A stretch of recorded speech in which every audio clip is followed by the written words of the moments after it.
Hello दोस्तों, Hindi स्टोरिया channel आपका अभिनंदन करता है। कहानी सुनने के लिए आपका धन्यवाद। कहानी पसंद आए तो लाइक और सब्सक्राइब जरूर करें। बिना देरी किए चलिए कहानी शुरू करते हैं। बहुत समय की बात है, एक गांव में कुम्हार और एक थी कुम्हारिन। उनकी एक 2 साल की बच्ची थी। तो एक दिन कुम्हार ने कुम्हारिन से कहा, आज हम लोग कुम्हारी के लिए जंगल में मिट्टी लाने जाएंगे। उस पर कुम्हारिन ने कहा, हाँ जी, चलेंगे। तो कुम्हार ने हाथ में फावड़ा पकड़ा और वह चला जंगल की ओर। कुम्हारिन ने क्या किया कि बच्ची को गोद में लिया, टोकरी हाथ में पकड़ी और चली कुम्हार के पीछे जंगल में। तो जंगल में जाकर कुम्हार ने अच्छी सी जमीन देखकर फावड़े से उसे खोदा और बहुत सारी मिट्टी निकाली। उस मिट्टी को कुम्हारिन ने टोकरी में भरा और सिर पर रख लिया। सिर पर टोकरी रखी तो वह नीचे झुककर बच्ची को गोद में उठा नहीं सकी। उसने कुम्हार से कहा, अजी, थोड़ा बच्ची को उठाकर मेरी गोद में रखो। इस पर कुम्हार एकदम भड़का, कहने लगा, तुम इस बच्ची को घर लाओ या इस मिट्टी को, तुम घर आ जाओ या इधर ही रहो, मुझे उससे कोई मतलब नहीं। कुम्हार तिलमिलाकर पत्नी और बच्ची को वही जंगल में छोड़कर चला गया। उसके जाने के बाद कुम्हारिन ने सोचा, यदि वह मिट्टी की टोकरी घर लेकर नहीं गई तो कुम्हार उसे पीटेगा। तो उसने क्या किया कि उस बच्ची को वहीं छोड़कर वह मिट्टी की टोकरी सिर पर लेकर घर चली गई। उसके पीछे अकेले उस जंगल में वह बच्ची घबरा गई और आ आ करके रोने लगी। लेकिन उसका रोना सुनने के लिए कौन था उस जंगल में। वह रोती चली गई। शाम हो गई। बच्ची डर से अब ज्यादा ऊंचे स्वर में रोने लगी। तो उस ओर से भगवान की कपिला गायें जा रही थीं। उसका रोना उनके कानों पर पड़ गया। इस घने जंगल में बच्चे की रोने की आवाज। उन्हें आश्चर्य हुआ। आवाज का सुराग लेकर वे ढूंढते वहां पहुंच गईं। तो उन्होंने देखा कि एक छोटी सी बच्ची अकेले जमीन पर बैठकर जोर जोर से रो रही है। वह दृश्य देखकर उनका दिल करुणा से भर गया। अरे, किस निर्दयी ने इस छोटी सी बालिका को इस जंगल में छोड़ा है। शायद कोई पत्थर दिल ही होगा। सभी गायों ने बड़े प्यार से उस बच्ची को चाटा। उस झुंड में एक गाय दुधारू थी, तो उसने बच्ची को अपना दूध पिलाया। पेट भरने से और गायों के प्यार से चाटने से बच्ची का रोना थम गया। वह खेलने लगी। तब गायें उसे वहां छोड़कर अपने गोठ में गईं। सुबह फिर बच्ची के पास आकर उन गायों ने उसे प्यार किया, दूध पिलाया। फिर शाम हो आई। शाम को वे वापस वहां आ गईं। ऐसा कुछ समय तक चलता रहा। गाय का धारोष्ण दूध पीने से वह बच्ची बड़ी स्वस्थ हो गई। जल्दी जल्दी बढ़ने लगी। अब वह उन गायों को ही अपनी माँ समझने लगी। उनका रभाना सुनते ही वह उनकी ओर दौड़कर चली जाती और उनसे चिपकती थी। कुछ समय बाद वह और भी बड़ी हो गई और उनके पीछे पीछे जंगल में घूमने लगी। सभी गायें उसका बहुत ख्याल रखती थीं। कोई शेर, बाघ एवं और कोई जंगली जानवर आकर उस पर हमला न करे, इसलिए वे सब जंगल में वर्तुलाकार खड़ी रहकर चरती थीं और उसे उस वर्तुल में रखती थीं। तो और भी दिन, महीने, साल गुजर गए। बच्ची अब 10 साल की हो गई। उस पर सभी गायों ने सोचा, अब बच्ची का जंगल में खुले रहना ठीक नहीं है। वे उसे अपनी गोठ गौशाला में लेकर आ गईं। उन्होंने बच्ची से कहा, बेटी, अब तुम इस गोठ के अंदर ही रहना, बाहर मत निकलना। शाम को जंगल से आते वक्त हम तुम्हारे लिए खाना लाएंगी। बच्ची ने कहा, हाँ माँ। अब बच्ची दिन भर गोठ में ही रहती थी और शाम को आते वक्त गायें उसके लिए अच्छा अच्छा फल लाती थीं। उसे खाकर वह खुश हो जाती। तो एक दिन हुआ क्या कि अंदर बैठे बैठे बच्ची का दम घुटने लगा।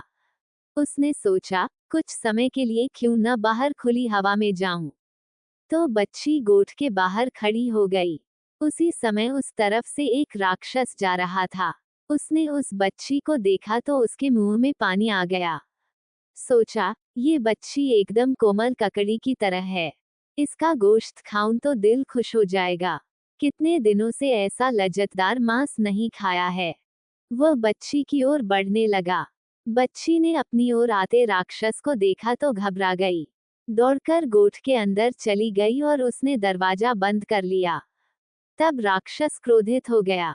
फिर भी मृदु आवाज में उसने बच्ची से कहा, मेरी लाडो बेटी, जरा दरवाजा खोल दे। तो उस गोठ के नजदीक एक आम का पेड़ था।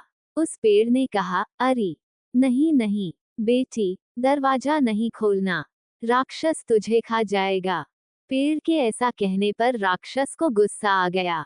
वह दौड़कर उस पेड़ के पास गया और पेड़ पर जोर से एक लात लगाई। पेड़ टूटकर नीचे गिर पड़ा। उसकी टहनियां इधर उधर बिखर गईं। फिर वह वापस गोठ के दरवाजे के पास गया और उसने बच्ची को आवाज दी, मेरी प्यारी लाडो, जरा दरवाजा खोल दे। तो गोठ के नजदीक एक नारियल का पेड़ था। उस पेड़ ने कहा, नहीं नहीं बेटी, दरवाजा मत खोलना, राक्षस तुझे खा जाएगा। बच्ची ने दरवाजा नहीं खोला तो राक्षस गुस्से से आग बबूला हो गया। दौड़कर उसने उस नारियल के पेड़ पर 2-4 लातें मार दी और उसे जमीन पर गिरा दिया। अब तीसरी बार दरवाजे के पास जाकर उसने कहा, मेरी प्यारी लाडो, जरा दरवाजा खोल दे। तो उस गोठ के नजदीक एक अंबाड़ी व्यंजन के लिए उपयुक्त खट्टे स्वाद का एक फल का पेड़ था। उस पेड़ ने कहा, नहीं नहीं बेटी, दरवाजा मत खोलना, राक्षस तुझे खा जाएगा। अब राक्षस मानो जल भुनकर राख हो गया। वह उस अंबाड़ी के पेड़ पर लात मारने वाला ही था। इतने में उसे ख्याल आ गया कि अंधेरा छाने लगा है और गायों के गोठ में वापस आने का वक्त हो गया है। उसने सोचा, यदि गायें आ गईं तो मैं मुसीबत में पड़ सकता हूँ। अक्लमंदी इसमें है कि मैं यहाँ से जाऊं। लेकिन दूसरे दिन वापस आकर लड़की को खाने का मन में मंसूबा रखकर राक्षस वहां से चला गया।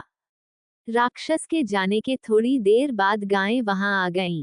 आते ही उनकी नाकों ने राक्षस के शरीर की गंध सूंघ ली। गोठ के बाहर उसके पांवों की निशानियां भी उन्होंने देखीं। तो यहाँ कोई राक्षस आया हुआ है, इसका उन्हें यकीन हो गया। वे डर गईं। हे भगवान, हमारी बच्ची सुरक्षित हो। सभी गायें दौड़ते हुए गोठ के दरवाजे के पास पहुंची। उनके पहुंचने से दरवाजा अपने आप खुल गया। सब एकदम अंदर घुसी तो उनको बच्ची अंदर दिखाई नहीं दी। वे सब व्याकुलता से हम्मा हम्मा करके उसे ढूंढने लगी। ढूंढने के बाद बच्ची एक कोने में सहमी हुई रोती उन्होंने देखी। तो गायें दौड़कर उसके पास गईं, उसे चाटा और पूछा, बोलो बेटी, क्या हुआ? किसने डराया तुझे? बच्ची ने सब बात बता दी। सुनकर वे सब क्रोधित हो गईं। उस राक्षस की यह हिम्मत, हमारी बेटी को खाने आए। ठहर, कल सिखाएंगे उसे सबक। दूसरे दिन सुबह एक भी गाय चरने जंगल नहीं गई। सब छुपकर गोठ में रहीं। इधर राक्षस ने किया क्या कि सुबह उठकर मुंह धोया, दांत मंजन करके उनको शान से तेज किया और बच्ची का गोश्त खाने का ख्याली पुलाव मन में पकाकर वो कपिला गायों के उस गोठ के पास आ गया। आकर उसने पहले की तरह मृदु स्वर में ही कहा, लाडो बेटी, जरा दरवाजा खोल दे। तो अंबाड़ी के पेड़ ने कहा, नहीं नहीं बेटी, दरवाजा मत खोलना, राक्षस तुझे खा जाएगा। राक्षस ने दौड़कर उसके तने पर गुस्से से 4-5 लातें मारी, तो उसका तना टूटकर उसके टुकड़े हो गए। इस तरह राक्षस ने गोठ के आसपास के सब पेड़ तोड़ डाले। आखिर में उसे रोकने वाला एक भी पेड़ नहीं बचा तो दरवाजा तोड़कर वह गोठ के अंदर घुसा।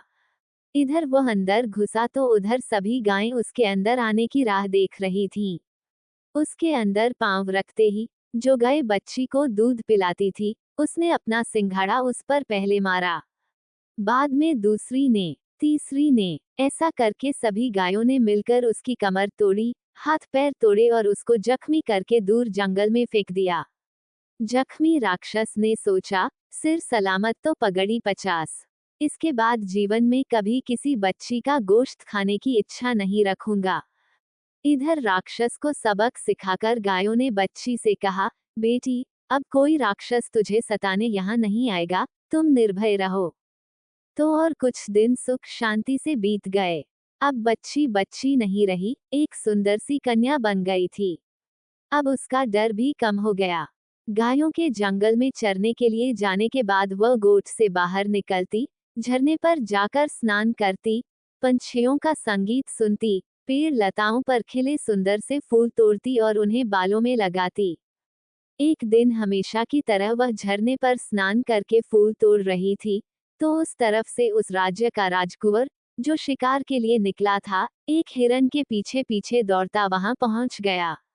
उसने उस कन्या को देखा और उसे वो बहुत भा गई। उसने कन्या से बात करने का प्रयत्न किया तो कन्या दौड़कर गोठ में घुस गई और दरवाजा बंद कर लिया। राजकुंवर पहली ही नजर में उस कन्या से प्यार करने लगा। वो अपने घर गया और अपनी माता को उसने अपने प्यार की बात बताई। राजमाता ने वह बात राजा को बताई, तो राजा ने कहा, ठीक है, जैसी पुत्र की इच्छा। यदि उसे वह कन्या पसंद है, तो उसके साथ ही उसकी शादी करेंगे। राजा ने तुरंत प्रधान को आदेश दिया कि कुछ सिपाही साथ में लेकर उस वन में जाओ और उस कन्या को राजमहल में लेकर आओ। राजा के आदेशानुसार प्रधान कुछ सिपाही साथ में लेकर गया और कन्या को साथ में लेकर राजमहल आ गया। कन्या की सुंदरता देखकर राजा और रानी दोनों ही प्रभावित हो गए। अपने पुत्र की पसंद की उन्होंने प्रशंसा की।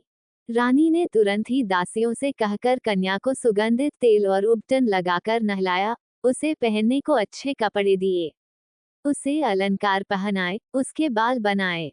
अब कन्या इस वेश में पहले से भी सुंदर दिखने लगी, जैसे वह स्वर्ग की अप्सरा हो। कुछ दिन तक रानी माँ ने उसे अपनी देखभाल में राजघराने की रस्में और रिवाज की शिक्षा दी। जब वो पूरी तरह राजघराने की बहू बनने योग्य हुई तो राजकुंवर और उसका बड़ी धूमधाम से विवाह किया। तो वह कुम्हार की लड़की अब राजा की बहू बन गई। उसके पास अब सारा सुख चैन था। पहनने के लिए अच्छे वस्त्र थे, हीरे जवाहरात थे, नौकर चाकर थे, प्यार करने वाला पति और सास ससुर थे, लेकिन वह खुश नहीं थी। उसे अपनी गौ माताओं की बहुत याद आती थी, इसलिए सारा सुख होते हुए भी वह दुखी थी। राजकुंवर के ध्यान में वह बात आ गई। उसने उससे पूछा, तुम्हें क्या दुख है? क्यों तुम ऐसी गुमसुम बैठती हो?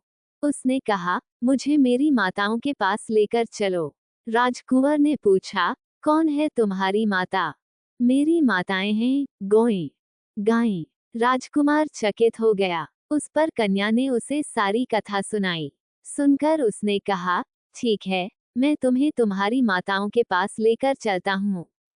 दूसरे ही दिन राजकुमार कन्या को, यानी अपनी पत्नी को उस जंगल में लेकर गया तो कन्या को देखकर सब गायें दौड़कर उसके पास आ गईं। कन्या भी दौड़कर उनके गले चिपक गई। गायों ने उसे ममता से चाटा, कन्या ने भी उन्हें प्यार से सहलाया। जिस कपिला गाय ने उसे अपना दूध पिलाया था, उससे तो वह बहुत देर तक चिपककर सिसकने लगी। कुछ देर के बाद गायें उठकर जंगल में चली गईं और राजकुंवर अपनी पत्नी को लेकर राजमहल वापस आ गया। आते वक्त उसने एक काम किया, अपने सिपाहियों को वहां का गोठ तोड़ने का आदेश दिया। जंगल से अपनी गौ माताओं से मिलकर आने के बाद कन्या, यानी वो कुम्हार की लड़की खुशी खुशी अपने पति राजकुंवर के साथ रहने लगी। वो बहुत साल तक जीवित रही। उसके कई पुत्र पौत्र हो गए।